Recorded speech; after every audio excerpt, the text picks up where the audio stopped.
Hello mga kababayan, mga karibar. Magandang umaga, magandang araw sa inyong lahat. So, for today's video guys, share ko lang sa inyo guys kung paano ang mag-file ng permanent residence visa. So, turo ko sa inyo guys kung paano yung aming option ng pag-file, pag-lodge. So, yun guys. Importante ito, sana makatulong din sa inyo at sa mga kababayan natin na nandito sa New Zealand na darating din ang araw na magla-lodge din kayo ng PR nyo. So kailangan yung mapanood to guys. So, malaking tulong din to, itong tip na to, panoorin nyo. So yun mga kabayan, kailangan mayroon kayo nitong unang-una, itong form na to, INZ 1175. Yan, isang set na yan guys. So kailangan mayroon kayo ng ganyan. So pipilapan nyo lang isa-isa. Saan yung tangkapin? So masusundan nyo naman to guys. Masusundan nyo naman yan kasi ayan o, kagaya yan, pangalan ng principal applicants. Ayan, sunod-sunod lang yan.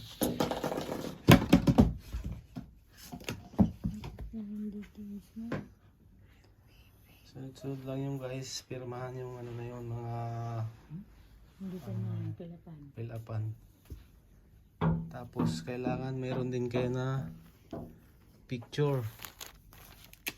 Picture din kayo, tigda dalawang copy ang kailangan.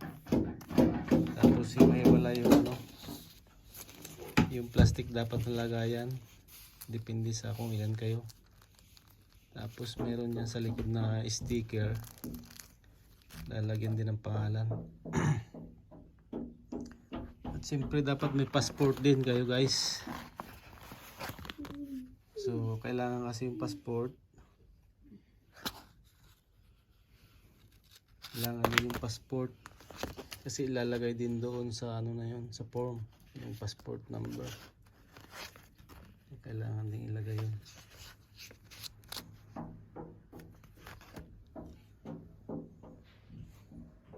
Ganun lang guys. So ito mahihingi lang to sa ano madadownload lang to sa immigration, New Zealand immigration website. So pwede kayo maka-download dito or pwede kayo makahingi sa InSafePost. So yun lang guys, dali lang to, isa-isahin nyo lang, fill upan simula sa principal applicants, sa partner, and then sa mga dependent child. Tapos sa mga list ng immediate family and your partner, children, parents, and siblings. Ayun. Isa-isahin nyo lang guys, madali lang naman masundan to. Ayan o, marami to, pipilapan nyo lang isa-isa yan.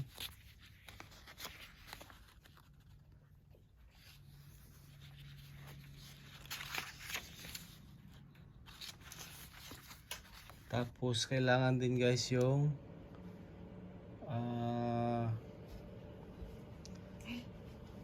kailangan din yung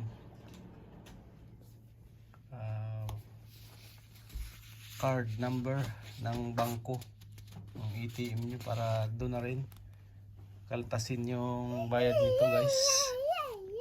So mamimili kayo guys kung gusto nyo anong option ang gusto nyo. Pwedeng Kasi kami na maghuhulog nito guys, hindi na kami dadaan sa immigration advisor. So sa inyo na mamimili kayo kung gusto nyo mag-advisor kayo. Kaya lang yun, medyo mahal-mahal yung bayad. Gusto nyo naman magsulo kayo kagaya nito na gagawin namin.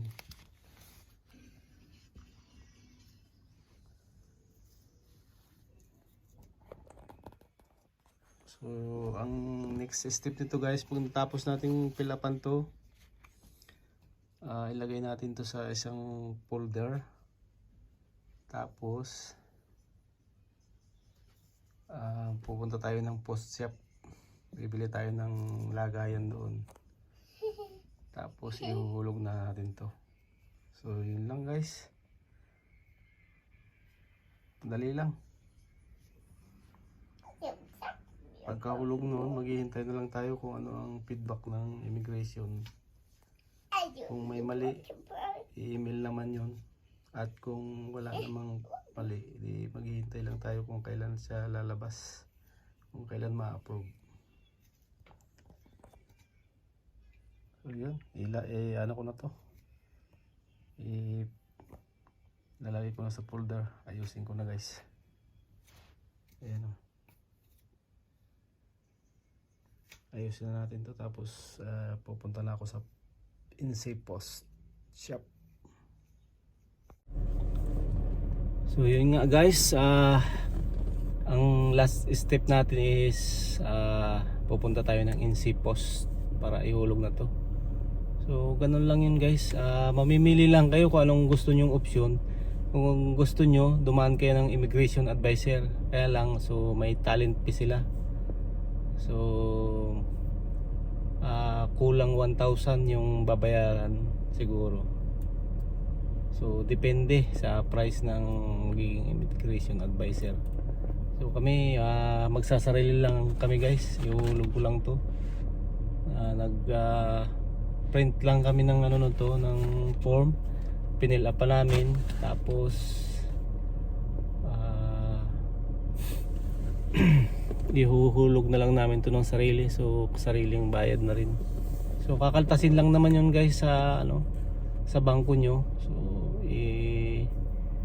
fill up nyo rin yung bank account doon, mayroon naman doon, masusundan nyo yung sa form guys. So let's go, punta muna tayo sa INSEE Post. So yun guys, hindi na natin nakuhanan guys yung yung paghulog natin doon sa INSEE Post. Pero madali lang naman guys. Bili lang kayo ng doon. Bili lang kayo ng paglalagyan. So $8 lang mahigit. Tapos fill up nyo lang yung address. So make sure guys na alam nyo yung address, para pagdating doon susulat nyo na lang yung address na pagsisindan nyo, tsaka yung address nyo mismo, para pagbalik ng passport is hindi mahirapan yung mga magdi-deliver. So yun lang guys, maraming salamat sa inyo at sana magkaroon kayo ng kunting idea. Yun lang guys, thanks sa inyo, keep safe and God bless sa ating lahat.